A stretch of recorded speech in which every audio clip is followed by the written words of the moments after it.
I am married to my wonderful wife Melody, and she is currently pregnant with our first child together. I have a 6-year-old daughter Tina, whose mother I split 50/50 custody with.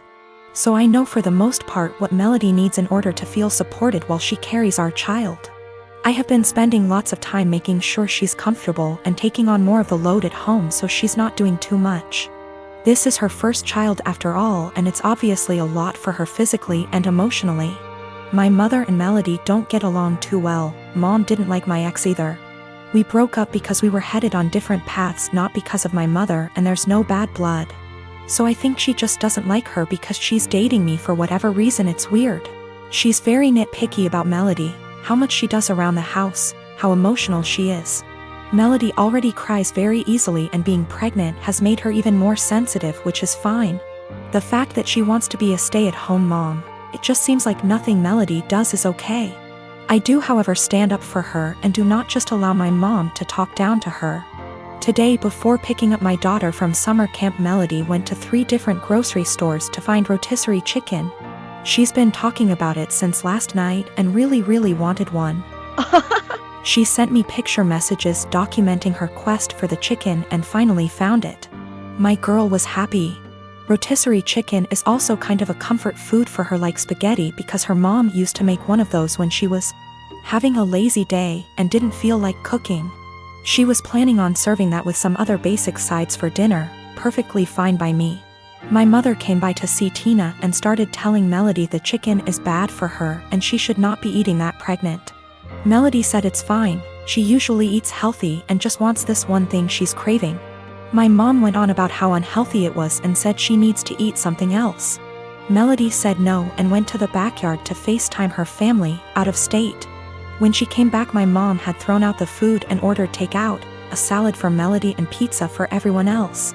Melody asked where the chicken was and my mother told her she needs to start being a responsible mother and eat correctly for the baby. Melody screamed, "What the is wrong with you? Why are you always such a..." to me? She then started crying and called me home. I came back and asked my mother to leave after hearing her story and said she is not to come back until she apologizes for how she treated Melody. My mom went on about how I'm choosing another woman over her, but I just think enough is enough and Melody reached her limit. She apologized to me for blowing up when Tina was in the house, but I told her it's okay, things happen, Tina is okay. And I went to find her another chicken before the store closed. My dad thinks I'm right for taking Melody's side, but my brother thinks I should always defend mom. I do plan on having a sit down with both my parents and my brother with my mom. I'll talk to my dad first, then have a family meeting. I would still want my mom around, and honestly maybe I'm just weak, but that's my mother. However, if she cannot learn to change and respect my family, then we will just have to go and see. It's hard, but it is what it is. Melody doesn't even want to completely cut her out, she just wants change as well. But I will protect Melody at all costs, and if that means cutting off my mom, then so be it. My ex and I did not break up because of my mother. We had different ideas of where our lives were going. Tina was not planned and we were already heading towards going our separate ways before she got pregnant. We tried to make it work for Tina, but that's not what relationships are about, so we split and it's working great. My ex and Melody get along great, Tina is happy and we work through things as one big blended family. My ex and Melody have talked about my mother with each other before, and that was when I realized I needed to see a therapist to work through my childhood with a mom like mine. It's a process. I'm working through it the best I can. Melody's pregnancy is going smoothly for the most part. Just exhausting and emotional, as she put it. Also, we're having a girl. We had our gender reveal. I did find her another chicken yesterday night after this whole fiasco. I am a 51 years old male, and I have 3 children, 1 girl, 1 boy, and 1 child is gender neutral. My son Eric is the oldest, Eva is the middle child, and Charlie is my youngest. I'm still very new to the whole LGBTQ thing, so please correct me if I say something wrong. Now sadly, when the children were all young, their mother / my wife passed away in a car accident and I've been raising them by myself. Ever since as I've chosen to never remarry since my wife was / is the love of my life. I'll say I'm definitely not a perfect father, but I've done the best I could to raise my children. Now Eva has always been a bit more wild than her other siblings even before her mother's passing. I've tried everything ranging from having sit-down talks with her to putting her in therapy as well as taking parenting classes and reading books to see what I could possibly do to help. Therapy did seem to help a little bit but decided to stop soon after she turned 18. Now let me tell you the story as to why I'm here now. My daughter Eva still lives with me and Charlie as she goes to school, and has definitely been home more due to the pandemic, but has started to go out more now that they are letting up on some of the regulations. Now I was out getting dinner with an old high school buddy of mine when I get a panicked call from my son who had been at my house hanging out with his siblings. To summarize what he told me, he got into an argument with Eva and Charlie sided with him. Eva became very volatile and even called Charlie a slur, which is a big hell no for me. So I headed home and tried to calm everything down. I told Eva I didn't care about what they had been arguing about, and that she wasn't allowed to disrespect Charlie or Eric like that. Me and Eva ended up now being the ones to start arguing, but I soon shut it down when I realized it wasn't gonna help. I forced her to apologize and took away her car privileges until she could learn to respect her siblings, and I thought it was the end of that. Well, the next morning after work I ended up coming home and finding scraps of papers all over.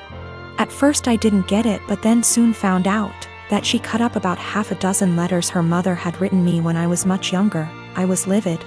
I know it was her because I have a couple cameras in my house. I just walked into her room and told her to get out. She was smug and rolled her eyes, but then I yelled, "Get the out of my house," and she realized I was serious. She was crying and screaming, but I had felt sorta numb at that point, and she left with a friend of hers. But now I feel like I was being too harsh, but I want to stand my ground. She did know about the cameras, but they're really just there for my dog. I married my wife Elise 12 years ago. She has a 16-year-old daughter, Anna, from her previous relationship, and we have a 7-year-old son as well. From pretty much the beginning of our relationship, Anna and I have never gotten along. I don't know how to emphasize that it is not because of a lack of trying. She just is not like me. When she was young she was just scared of me and afraid I'd tear their family apart. Nowadays it's more of a neutral dislike rather than strong antipathy, so I suppose that's progress. Elise is a stay-at-home mother, so she relies on me for income. As a result, I pay for everything for Anna. Food, clothes, volleyball fees, field trips. I take an interest in her hobbies. I go to her games. I'm not saying I'm perfect, but I try my damn hardest to be the stepfather I can. But it's so hard. Always giving me curt one-word responses. Always having to have an attitude. She does things to get a rise out of me. Staying out late reeking of booze. Always trying to sneak boys in. Typical rebellious stuff. But I always let her know I love her and I'm there for her in hopes of her shithead teenager phase passes. The opposite is true for her biological father. She adores him. Can't tell you why. He never goes to her games, always makes excuses for why he doesn't want to see her. He forgot her birthday last month and she cried herself to sleep.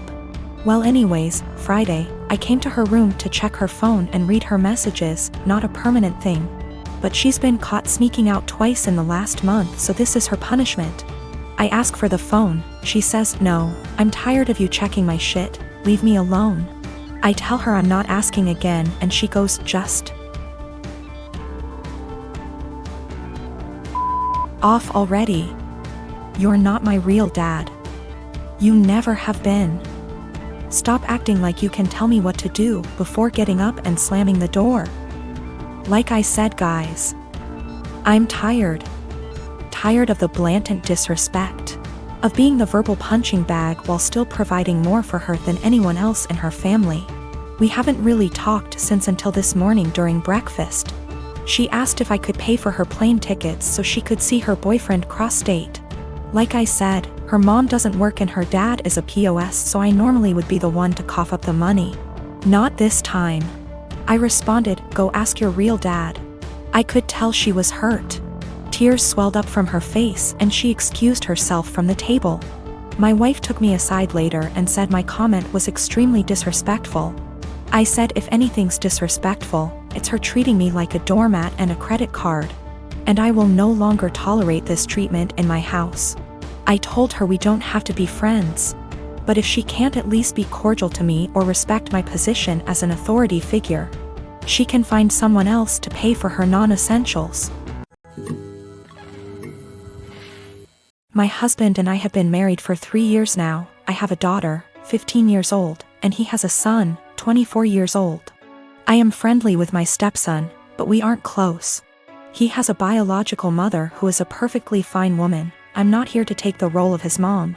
My late husband, my daughter's father, died when my daughter was 6. We both contributed to her college fund. My daughter's paternal grandparents have also contributed a large amount. Right now, the fund has about $180,000. My daughter is extremely bright, and I'm not just saying that because I'm her mom. I truly believe she has the capacity to go to an Ivy League school, and her teachers have said she has the potential as well. And I don't want costs to hold her back. Our income would be too high to get any meaningful financial aid. And while there are a few merit-based scholarships out there that she will be applying to, we don't want to put all our eggs in one basket and hope she gets it when it's so competitive. My current husband and I have separate finances. He doesn't contribute at all to my daughter's fund. My stepson is struggling with a heroin addiction and has stolen money, jewelry, heirlooms, and electronics from us for drug money. I understand that addiction is a disease, and I personally paid for an outpatient detox for him, which cost $1,000, which failed. His father then paid for an outpatient rehab program, which cost $6,500, which also didn't work because he barely showed up. He promised us he'd do better next time and he needed another chance. So I split the cost of another $6,500 outpatient rehab program with my husband, which seemed to work during program, but he relapsed as soon as he got out of it. I have spent so much money, time, and energy and it hasn't helped at all. My husband and my stepson want to try a 60-day inpatient rehab program, which will cost $30,000. I had absolutely no idea where they were supposed to get the money for that, considering the thousands and thousands of dollars that were already spent, and the fact that we no longer had anything of value in our house. They want to use my daughter's college fund, which to me is absolutely off limits. I feel like it's completely unfair to my daughter to punish her for my stepson's addiction, unfair to my late husband and his parents, but frankly, I don't think spending $30,000 will work. My husband thinks I'm an asshole because I'm prioritizing my daughter's education over his son's life, and he believes medical needs come first. He then asked my daughter if she'd be willing to use $30,000 from her fund to pay for her stepbrother's rehab, and she got very quiet and did not answer. He then got very upset with her and said she was being selfish. My daughter later told me that she didn't want to give her stepbrother the money, but she felt so guilty. And I am furious at my husband for emotionally guilt-tripping my daughter like that.